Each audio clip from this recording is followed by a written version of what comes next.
The Galactic Council chamber stretched for miles in every direction, its crystalline walls reaching toward a dome that seemed to touch the stars themselves. Representatives from 1,000 worlds sat in their designated sections, each species maintaining the careful distance that centuries of diplomacy had established. The air hummed with translation devices working overtime, converting the clicks, whistles, and harmonics of alien languages into something resembling universal understanding. Ambassador Sarah Chen stood at the human podium, her plain black suit a stark contrast to the elaborate ceremonial garments worn by other delegates. She was small compared to most beings in the chamber, barely reaching the chest of the towering Vortak representative beside her. Her dark hair was pulled back in a simple bun, and her brown eyes held a determination that had carried her through 20 years of diplomatic service. The Archon of the Council, a being whose crystalline form reflected light in impossible patterns, raised one of its many appendages for silence. The chamber fell quiet, though not out of respect for the human representative. Sarah could feel the weight of their dismissive stares, the barely concealed contempt that had followed humanity since they'd been grudgingly admitted to the Council 5 years ago. The Council recognizes Ambassador Chen of the Human Federation. The Archon's voice resonated through the translation network, carrying undertones that suggested this recognition was a formality rather than an honor. Sarah stepped forward to the speaking platform, her footsteps echoing in the vast space. She had prepared for this moment for months, knowing it might be humanity's only chance to prove themselves worthy of the galactic community. The proposal she was about to present would either secure their future among the stars or confirm every prejudice the aliens held about their species. Honored delegates, she began, her voice steady despite the magnitude of the moment.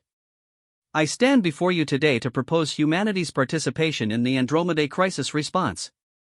A ripple of what could only be described as laughter swept through the chamber. The sound came in many forms, the harmonic trill of the melodic consortium, the sharp chittering of the insectoid collective, and the deep rumbling of the stone giants. Each expression of amusement carried the same message: humans had no business involving themselves in matters beyond their comprehension. The Vortak delegate, standing nearly 12 feet tall with skin like polished obsidian, leaned toward his microphone. His voice, when translated, carried the weight of authority that came from representing one of the Council's founding species. Ambassador Chen, while we appreciate the Human Federation's enthusiasm, the Andromedae situation requires capabilities far beyond what your species possesses. This is not a matter for newcomers. Sarah had expected this response. The Vortak had made their opinion of humanity clear from the moment Earth had made contact with galactic civilization. In their view, humans were nothing more than clever animals who had stumbled into space travel through luck rather than true intelligence. With respect, Delegate Korthvan, Sarah replied, using the Vortak's full ceremonial name as protocol demanded, humanity has studied the Andromedae signals extensively. Our scientists believe they have identified patterns that others have missed. This statement caused more stirring among the delegates.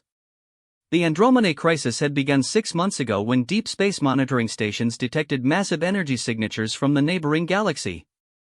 What started as scientific curiosity had quickly turned to alarm when the signatures began moving and heading toward the Milky Way at impossible speeds. The most advanced civilizations in the galaxy had sent their best minds to study the phenomenon.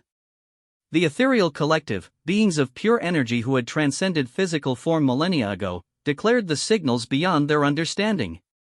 The cosmic engineers, who had built megastructures around entire star systems, admitted they had no framework for comprehending what was coming toward them. If such advanced species were baffled, the suggestion that humans might have insights was seen as either naive optimism or outright arrogance. Patterns, repeated Delegate THYZZ of the Hive Mind Consortium, their multiple mouths speaking in perfect unison. The combined computational power of our linked consciousness has analyzed every possible variable. The cosmic engineers have run simulations for 10,000 years of processing time. What could your singular, isolated minds possibly perceive that we have missed? The question hung in the air like a challenge. Sarah knew that this was the moment that would define not just her career, but, potentially, the future of human civilization. She reached into her briefcase and withdrew a simple tablet device, its primitive appearance drawing amused glances from delegates accustomed to technology that existed partially in higher dimensions. May I present our findings to the Council? She asked. The Archon's crystalline form shifted colors, indicating consideration. You may proceed, though the Council reserves the right to limit this presentation if it proves unproductive. Sarah activated the tablet, and holographic displays materialized above the speaking platform. To most of the delegates, the images looked like simple mathematical equations and wave patterns. Nothing they hadn't seen in their own analysis of the Andromedae signals. Our initial approach was the same as yours, Sarah began, manipulating the hologram to highlight specific data points. We attempted to decode the signals using our most advanced mathematical models, looking for technological signatures or communication patterns. Like you, we found nothing that made sense. Murmurs of agreement rippled through the chamber. At least the humans weren't claiming to have succeeded where their betters had failed. But, then, Sarah continued, one of our researchers suggested a different approach. Instead of looking for technology or intelligence in these signals, she asked a simple question: what if we're not looking at the product of technology at all? The murmurs stopped. Sarah had their attention now, even if they didn't realize it yet. Dr. Maria Santos, a xenobiologist from our colony on Kepler 442b, noticed something in the signal patterns that reminded her of biological rhythms. Not the complex neural networks we might expect from advanced civilizations, but something much more basic. Cellular mitosis. Genetic replication. The fundamental processes of life itself. The hive mind delegates multiple heads tilted in unison, their expressions shifting from amusement to curiosity. You suggest these signals represent biological activity? The energy output would require organisms of impossible scale. Exactly, Sarah said, her voice gaining confidence as she moved to the heart of her presentation. Organisms of impossible scale by our current understanding. But, what if our understanding is limited by our perspective as planetary-bound life forms? She manipulated the hologram again, and the display shifted to show a three-dimensional model of the Andromedae galaxy. Every civilization in our galaxy evolved on planets. We think in terms of worlds, solar systems, maybe entire star clusters as the maximum scope for life. But, what if life could exist on a galactic scale? The chamber erupted in what the translation network struggled to interpret as various forms of skepticism and dismissal. The very idea challenged fundamental assumptions that had guided galactic civilization for millions of years. Impossible, declared the representative of the quantum philosophers, their form existing as a shifting probability cloud. The energy requirements alone would exceed the total output of a galaxy's stars. Would they? Sarah asked. Or would we simply be looking at a different type of metabolism? Consider this: these signals aren't random. They show clear patterns of growth, division, and expansion. They're accelerating as they approach our galaxy. And, most importantly, they're not showing any technological signatures because they don't need technology. They are living organisms using the fundamental forces of the universe as we might use cellular mechanisms. The hologram shifted again, showing the projected path of the signals. If we're correct, we're not facing an invasion in any conventional sense. We're looking at a form of life that exists on a scale we can barely comprehend, expanding through the universe not through conquest but through biological imperative. And, you believe, the Archon interrupted, its voice carrying new undertones of concern, that this insight provides some advantage in addressing the crisis? Sarah nodded. If these are living organisms, they have needs, weaknesses, and behavioral patterns like any other life form. They can potentially be communicated with, redirected, or even negotiated with. But, only if we approach them as biologists rather than military strategists or engineers. The silence that followed was different from the dismissive quiet that had greeted her earlier. This was the silence of minds struggling to reframe their entire understanding of the approaching threat. It was broken by the deep, resonant voice of Elder Mordhack of the Ancient Collective, a species so old they claimed to have witnessed the formation of the galaxy's spiral arms. Young human, the Elder said, their tone carrying the weight of eons, your species has existed for mere moments in cosmic terms. What makes you believe you can comprehend something that has confounded civilizations millions of years your senior? The question was asked without malice, but it cut to the heart of every doubt that had been raised about humanity's place in galactic civilization. Sarah felt the weight of not just the Elder's words, but the accumulated skepticism of every delegate in the chamber. Because, she said quietly, sometimes being young means seeing things differently. Every civilization in this chamber evolved to the point where they transcended their biological origins. You've become beings of pure energy, uploaded consciousnesses, hive minds, and quantum entities. You've moved so far beyond biological life that you've forgotten what it looks like at its most fundamental level. She paused, looking around the chamber at the assembled delegates. Humans are still biological. We still live in our original bodies, still deal with cellular division, genetic mutation, aging, and death. When Dr. Santos looked at those signals, she saw patterns that reminded her of looking through a microscope at cell cultures in her laboratory. Not because she's particularly brilliant, but because she still thinks like a biological organism. The implications of her words settled over the chamber like a heavy blanket. For all their advancement, for all their transcendence of physical limitations, the great civilizations of the galaxy had lost touch with their biological origins. It was a form of progress that might have blinded them to recognizing life that operated on principles they had abandoned eons ago. Fascinating, murmured the ethereal collective's representative, their energy form flickering with what might have been excitement. A perspective we had not considered. But, perspective alone does not constitute a solution, pointed out the Vorthok delegate. Even if your interpretation is correct, what practical response do you propose? This was the moment Sarah had been building toward. We propose a joint expedition to the edge of our galaxy, using human biological expertise combined with your advanced technology. Instead of preparing for war or attempting to build barriers, we suggest trying to communicate with these organisms, to understand their needs and, perhaps negotiate a solution that doesn't require the destruction of either form of life. The chamber erupted in debate. The very idea of negotiating with something the size of a galaxy challenged every protocol and procedure the Council had developed over millions of years of interspecies diplomacy. Negotiate? The cosmic engineer's voice resonated through harmonic frequencies that made the chamber's walls vibrate. With entities that could consume our entire galaxy as easily as you might consume a single cell? Why not? Sarah replied. Every day, billions of bacteria live inside human bodies in symbiotic relationships. The bacteria get nutrients and shelter, and humans get essential biological functions. Scale is relative.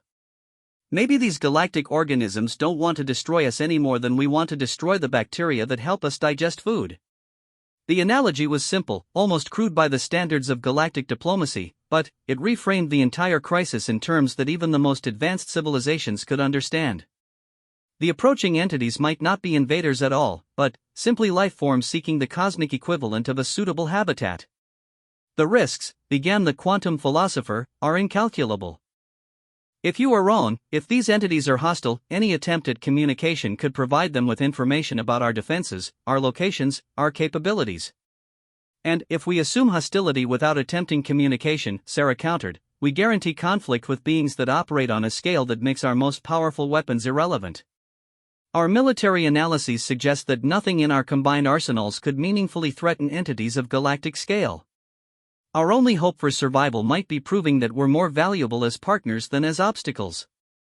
The debate continued for hours, with delegates arguing the merits and dangers of the human proposal. Sarah found herself fielding questions about biological processes that most civilizations had forgotten, explaining concepts of symbiosis, adaptation, and coevolution to minds that had long since transcended such concerns. Finally, the Archon called for order. The Council will recess to consider the human proposal.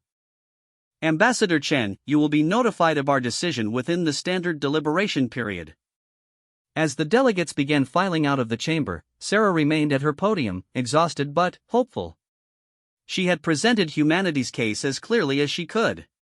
Now it was up to the galaxy's oldest and most powerful civilizations to decide whether they were willing to trust their fate to the biological intuitions of their youngest and least advanced neighbors. The next few days would determine not just humanity's role in addressing the Andromedae crisis, but whether they would have any role in galactic civilization at all. If the Council rejected their proposal, Earth and its colonies would likely be evacuated to the furthest edges of inhabited space, leaving them to watch from a safe distance as forces beyond their comprehension determined the fate of the galaxy.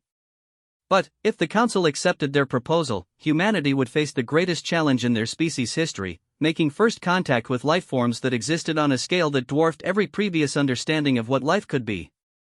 As Sarah packed her materials and prepared to leave the chamber, she caught sight of Elder Mordhack of the Ancient Collective approaching her podium. The elderly being moved slowly, their ancient form showing the weight of eons even as their eyes remained sharp with curiosity. "Ambassador Chen," the elder said, their voice carrying private overtones that the translation network rendered as gentle concern. "May I ask you something about your species?" "Of course, Elder Mordhack. In all our observations of humanity, we have noted a peculiar trait. Your species seems drawn to impossible challenges, often attempting tasks that more cautious minds would avoid. Is this recklessness, or something else?" Sarah considered the question carefully.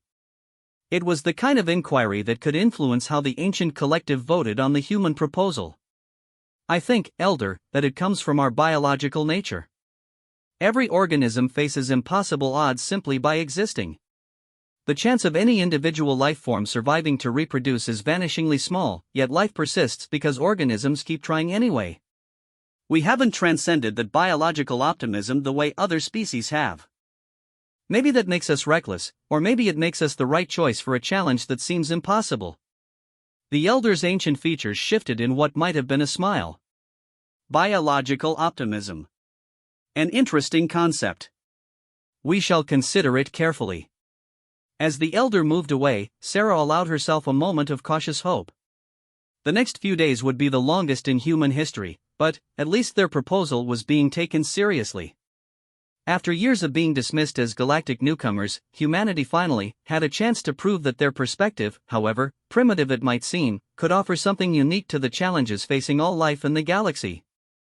The chamber was nearly empty now, its vast space feeling even more imposing in the silence.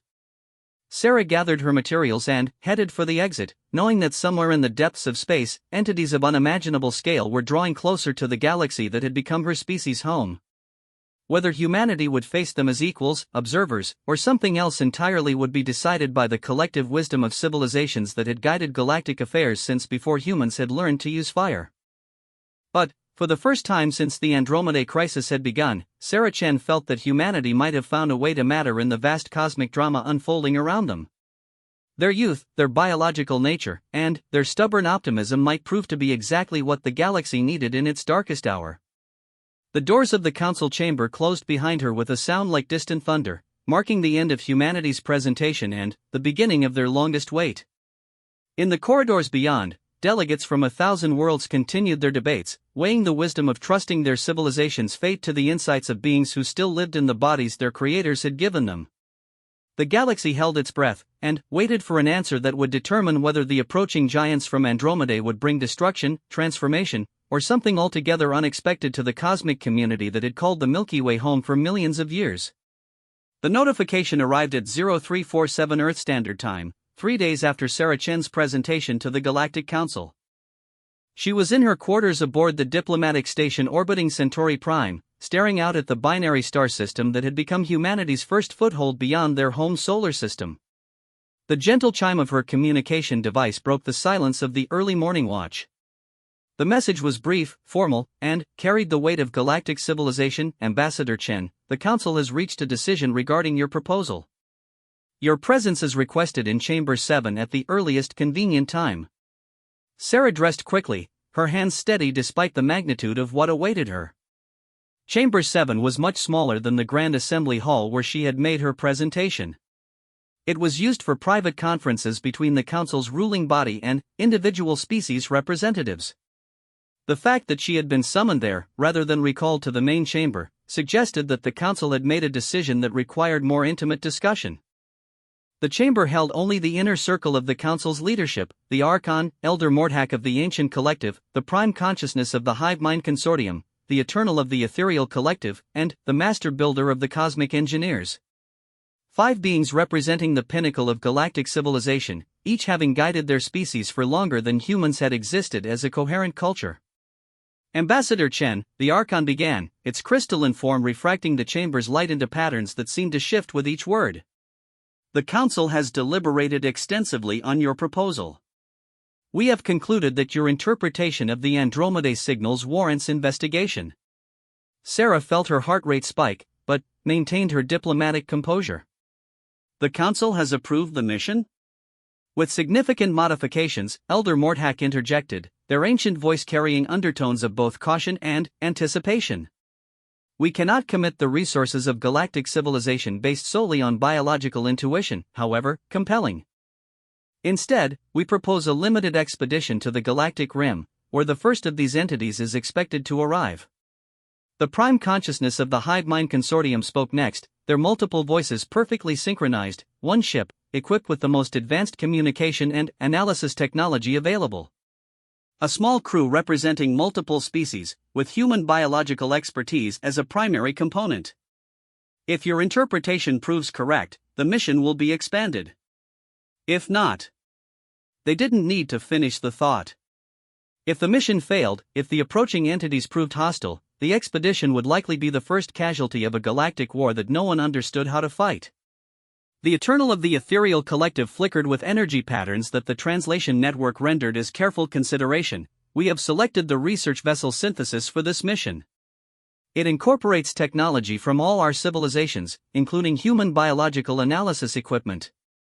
The crew will number 12, with representatives from 6 species. And the timeline? Sarah asked. The Master Builder's response resonated through harmonic frequencies. The ship departs in 72 hours. The journey to the galactic rim will take 43 days using our most advanced hyperspace drives.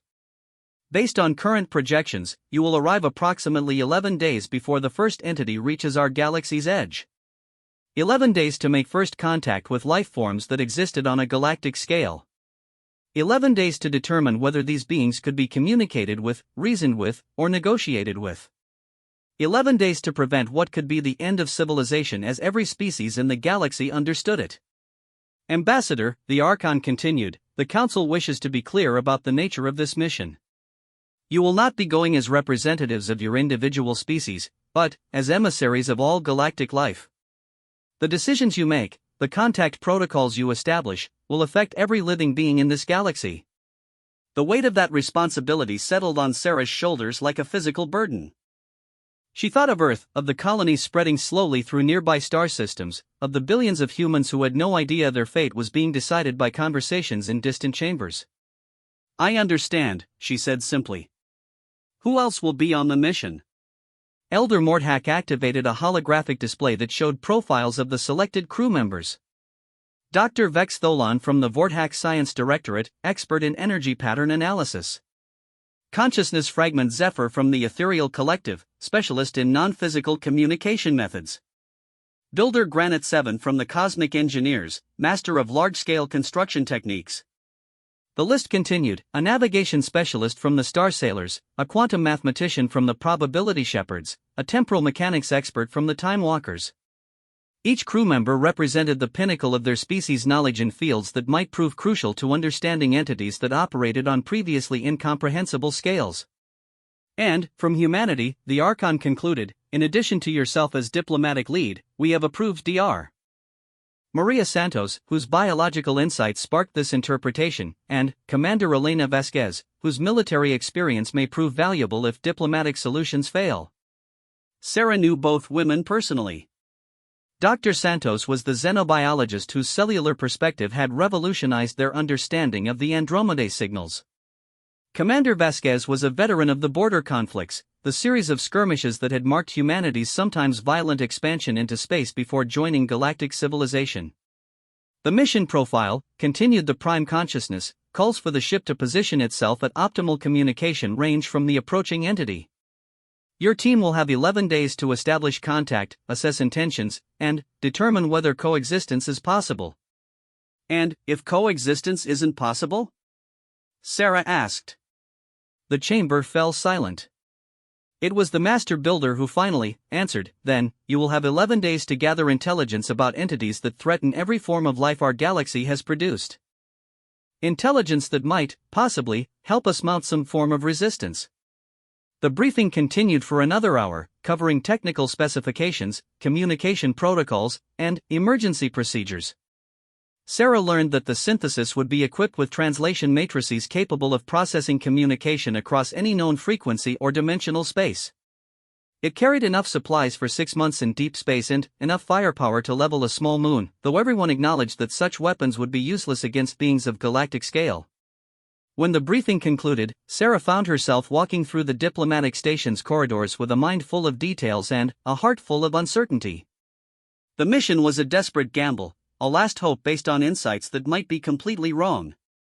But it was also exactly the kind of impossible challenge that had driven humanity to reach for the stars in the first place. She made her way to the human quarters, where she found Dr. Santos and Commander Vasquez already packing their equipment. The two women represented different aspects of human nature. Santos was the curious scientist, always asking questions and seeking to understand the universe around them. Vasquez was the pragmatic soldier, trained to protect human interests in a galaxy full of potential threats. Maria, Sarah said as she entered the laboratory space where Dr. Santos was carefully securing her biological analysis equipment. Are you certain about this? The cellular patterns you identified, is there any chance you're wrong? Dr. Santos paused in her packing, her dark eyes thoughtful. She was a small woman, compact and efficient in her movements, with the kind of intense focus that came from years of studying life in its most fundamental forms. Certain? No. Science doesn't deal in certainties, only in probabilities. But the patterns are there, Sarah. Cellular division, genetic replication, metabolic cycles, all scaled up beyond anything we've ever imagined, but following the same basic principles that govern life at every level we understand. But, at galactic scale, Commander Vasquez pointed out from where she was checking weapon systems, the energy requirements alone are exactly what we're seeing, Santos finished. These entities are processing energy on the scale of entire star systems. If they're using that energy for biological processes rather than technology, it would explain why nothing we've detected matches any known technological signatures. Elena Vasquez was the opposite of Santos in many ways, tall, muscular, with the bearing of someone who had spent years on the front lines of human expansion. Her sandy hair was cut short in military fashion, and her gray eyes held the wariness of someone who had learned to expect trouble in every first contact situation. And if you're wrong? Vasquez asked. If these things are hostile and we've just volunteered to be the first course in their galactic meal? Santos smiled, an expression that mixed scientific curiosity with human optimism. Then, we'll learn something really important in the last few minutes of our lives. It was, Sarah reflected, a perfectly human response to an impossible situation. Where other species might have calculated probabilities or consulted vast databases of historical precedent, humans simply decided to find out what would happen by trying it and seeing what resulted. The next 72 hours passed in a blur of preparation. Sarah found herself studying communication protocols for entities that might think on timescales measured in geological epochs. Santos immersed herself in biological models that attempted to describe life processes operating on the scale of galaxy clusters. Vasquez worked with the ship's military systems, developing contingency plans for scenarios that ranged from peaceful contact to immediate evacuation. The synthesis itself was unlike any ship Sarah had ever seen. It combined technological approaches from 6 different civilizations into something that looked less like a vessel and more like a work of art. The Vortak had contributed hulls that existed partially in higher dimensions, making the ship larger inside than outside. The Ethereal Collective had provided power systems that drew energy directly from the quantum foam of space itself. The cosmic engineers had built construction bays that could assemble complex structures from raw matter in hours rather than years. When Sarah first stepped aboard, she felt overwhelmed by the casual display of technologies that her species was centuries away from developing independently. The human sections of the ship seemed primitive by comparison: simple biological life support systems, basic computational devices, weapons that threw matter rather than manipulating spacetime itself. But, as the crew assembled for departure, she began to see that each species' contribution served a specific purpose. The advanced technologies were powerful, but they were also highly specialized, designed by civilizations that had long since moved beyond the messy complications of biological existence. The human systems were simple, robust, and designed to support life in its most basic forms. Dr. Vextholan, the Vortak energy specialist, was the first to acknowledge this during the pre-departure briefing. The tall, obsidian-skinned being had initially been openly skeptical of the human contribution to the mission, but, as they reviewed the ship's capabilities, their attitude began to shift. "I confess," Tholan said, their translated voice carrying undertones of surprise, "that your biological analysis systems provide capabilities we lack. Our energy manipulation techniques can detect patterns across vast scales, but they cannot interpret those patterns in biological terms. Your equipment bridges that gap." Fragment Zephyr of the ethereal collective flickered with agreement. "Our consciousness exists beyond physical form. We had not considered that entities of galactic scale might still be bound by biological imperatives. Your perspective provides a framework we cannot generate independently." It was, Sarah realized, the first time in her diplomatic career that she had seen advanced galactic civilizations acknowledge that humanity might possess knowledge they lacked. Not technological sophistication or computational power, but something more fundamental: an understanding of life in its most essential forms. The departure from Centauri Prime was marked by the kind of ceremony usually reserved for the founding of new colonies or the establishment of trade agreements between major civilizations. Representatives from dozens of species gathered to observe the launch of a mission that might determine the fate of their galaxy. But, for the first time since the Andromedae crisis had begun, the galaxy's response was guided by more than fear or technological solutions.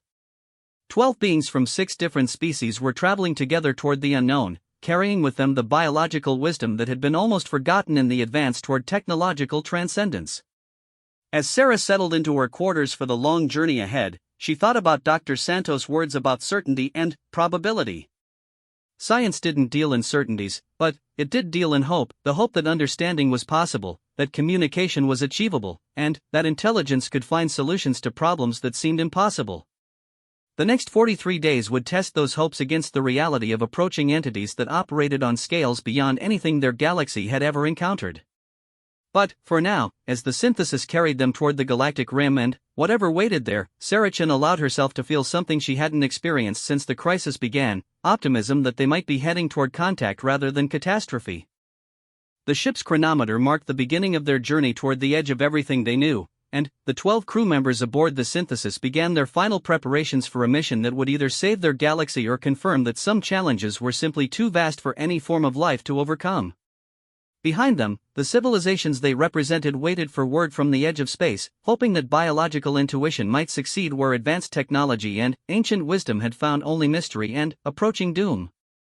Ahead of them, entities of impossible scale continued their journey toward a galaxy unprepared for contact with lifeforms that existed beyond every previous understanding of what life could become. The real test of humanity's proposal was about to begin. The synthesis hung in the void at the galaxy's edge, its crystalline hull reflecting light from distant stars that seemed impossibly small against the cosmic emptiness stretching toward Andromedae. 43 days of hyperspace travel had brought them to this point, a region of space where the Milky Way's spiral arms faded into the intergalactic medium, where the familiar comfort of stellar neighborhoods gave way to vast reaches of near-perfect vacuum. Ambassador Sarachan floated in the observation deck, watching the sensor displays that showed their target approaching through the darkness. The entity was still 11 hours away, but its presence was already overwhelming the ship's detection systems. Energy readings that would have been impressive for a small star were emanating from something that their instruments insisted was a single, coherent organism. "Contact in 11 hours, 7 minutes, announced Builder Granite 7 from the Cosmic Engineers, their crystalline form interfacing directly with the ship's navigation systems. The entity is maintaining constant velocity. No deviation from projected course." Dr. Maria Santos floated nearby, her biological analysis equipment creating a holographic display of cellular models scaled up to proportions that made planets look like molecules. She had spent the journey refining her theories about galactic-scale life, and now those theories were about to be tested against reality. "The energy patterns are becoming more distinct," she reported, her voice tight with excitement and apprehension. "I'm seeing clear metabolic cycles now, processes that look exactly like cellular respiration, but operating on the scale of solar systems." Commander Elena Vasquez checked the weapons systems one final time, knowing they were useless against something this vast but finding comfort in the familiar ritual of preparation. "Communications array is ready," she reported. "Whatever language this thing speaks, we'll hear it." The crew had spent weeks preparing for this moment.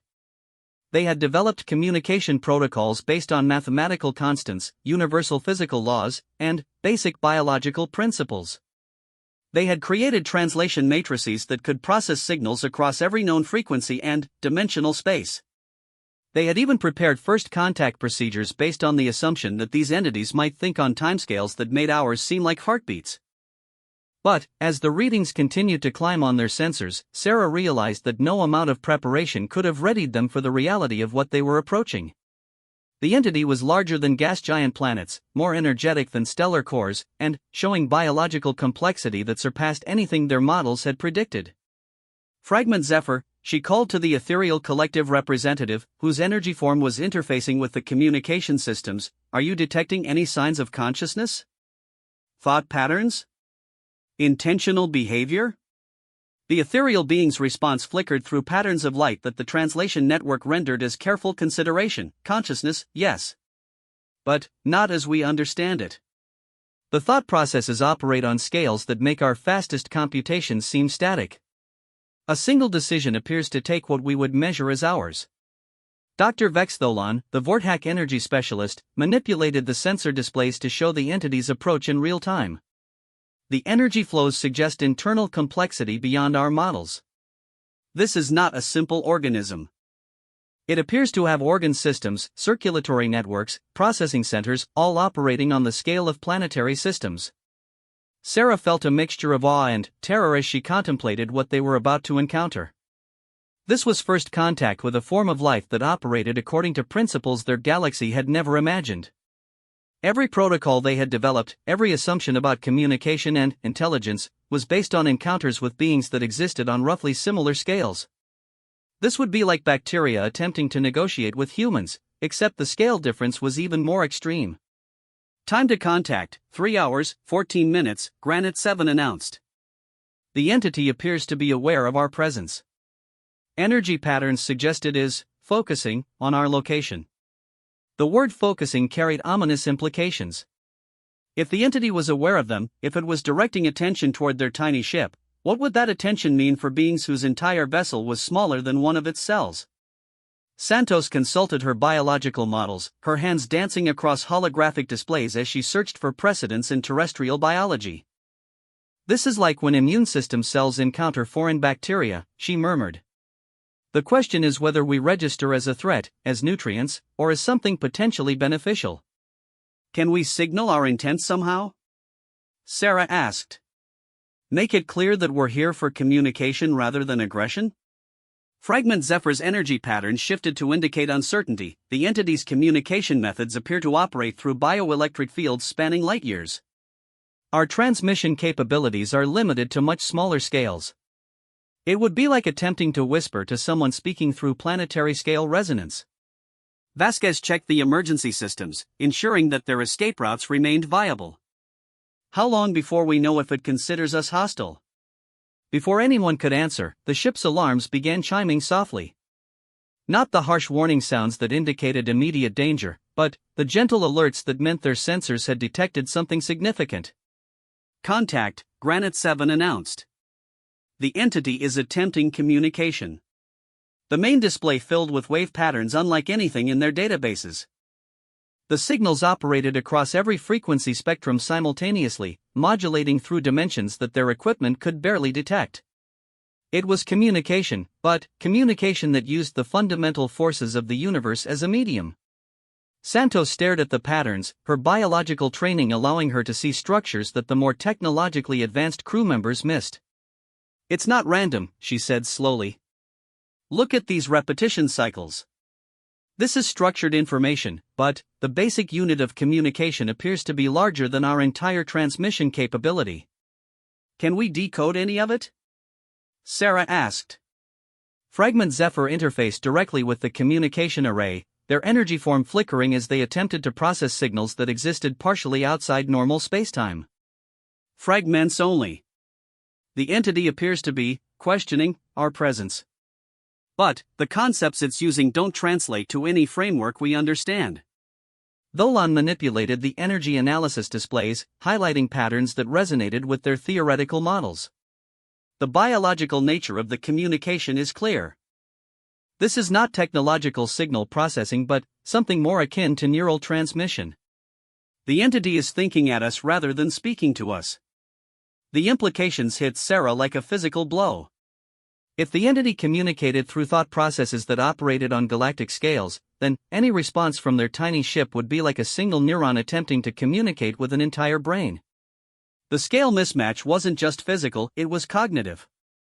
We need to amplify our signals somehow, she decided. Make ourselves large enough to be heard. Impossible with our current technology, Granite 7 responded. The power requirements would exceed our ship's total output by several orders of magnitude. Then, we use a different approach, Santos said, her voice carrying the excitement of scientific breakthrough. We don't try to match its scale, we use principles it will understand. Biological principles.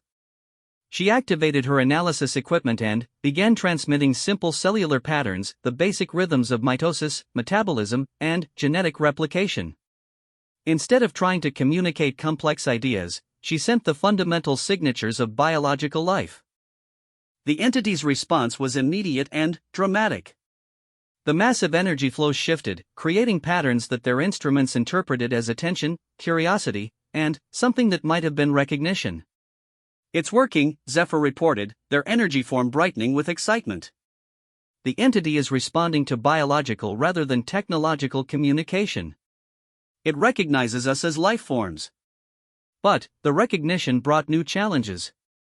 The entity's attention was overwhelming their sensors, creating energy fields that threatened to disrupt their ship's systems.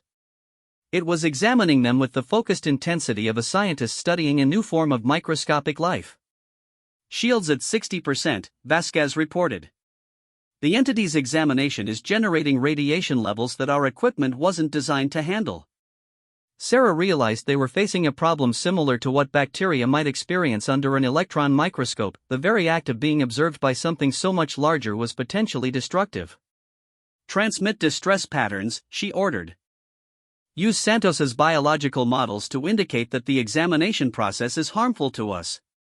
Santos quickly assembled signals that mimic the biochemical markers of cellular stress, transmitting them on the same biological frequencies that had gained the entity's attention.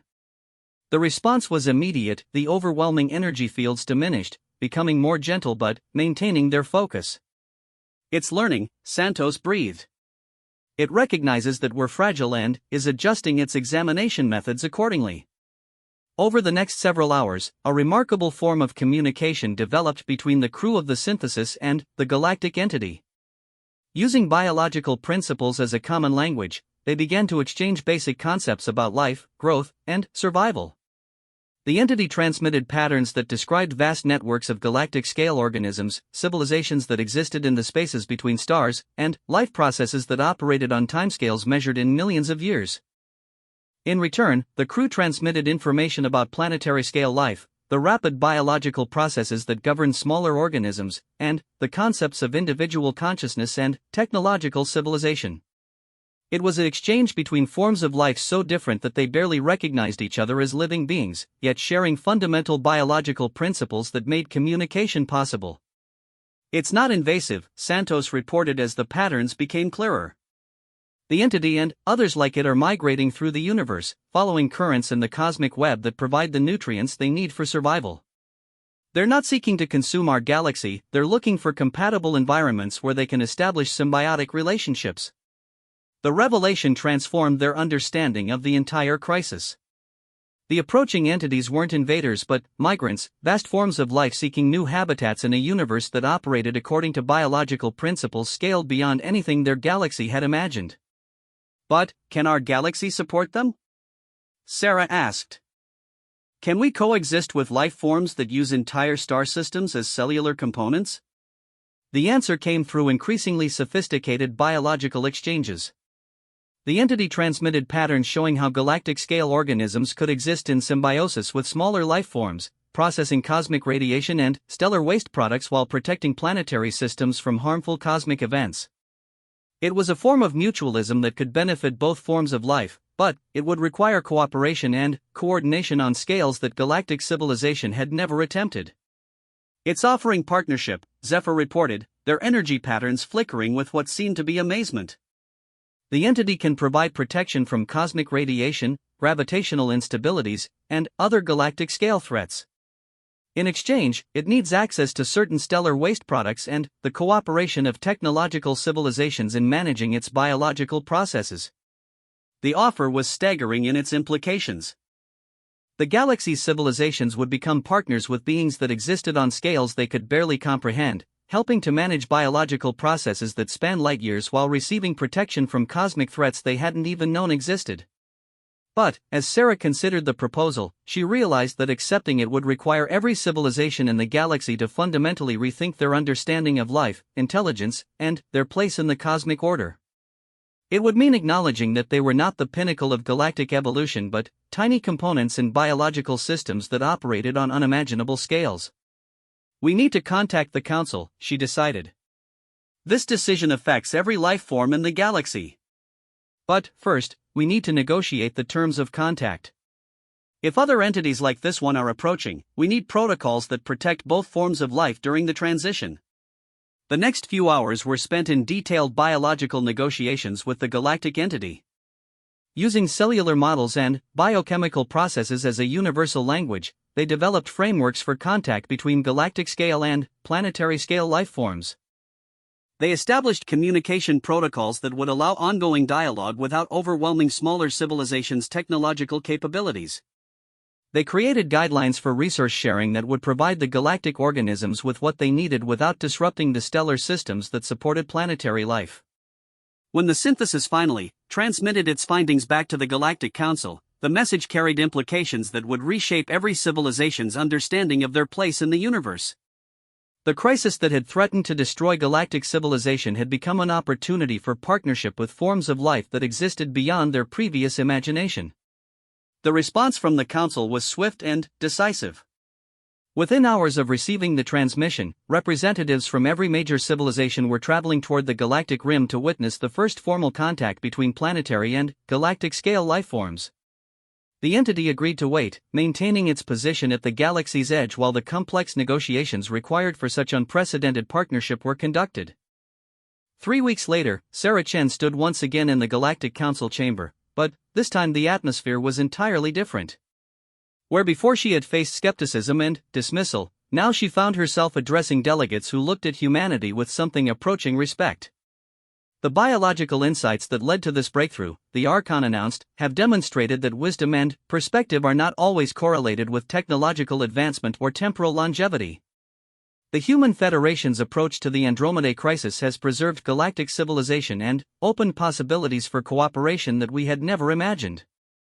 Elder Morthack of the Ancient Collective, speaking with the authority of eons of experience, added their own observations. In our vast age, we have learned to distrust the enthusiasm of younger species. But, occasionally, youth brings clarity that experience has obscured. The humans saw life where we saw only enigma because they still remember what it means to be biological organisms in a universe full of other life forms. The formal agreement that followed established humanity as the primary intermediaries between galactic civilization and the cosmic entities that were now recognized as the galaxy's new partners. It was a role that would require biological expertise, communication skills, and the kind of optimistic determination that had driven humans to reach for the stars in the first place. As Sarah left the council chamber, she reflected on how quickly their species had gone from being dismissed as galactic newcomers to being recognized as essential partners in managing relationships with life forms that existed on cosmic scales. It was a transformation that had taken less than 6 months, driven by nothing more complex than the willingness to see biological patterns in phenomena that others had assumed to be technological. The galaxy was entering a new age, one where the cooperation between planetary and cosmic life forms would create possibilities that neither could achieve alone. And, at the center of that cooperation were humans, beings who had scoffed it for their primitive biological nature, but who had become the galaxy's best chance for survival and growth in a universe far stranger and more alive than anyone had imagined. The entities from Andromedae were no longer approaching invaders but incoming partners, and the galaxy prepared to welcome forms of life that would teach them that the universe itself was alive with possibilities beyond their wildest dreams. Humanity had found their place among the stars not through technological superiority or ancient wisdom, but through the simple biological insight that life, in all its forms, seeks to survive, grow, and find ways to thrive together in the vast cosmos that connects all living things.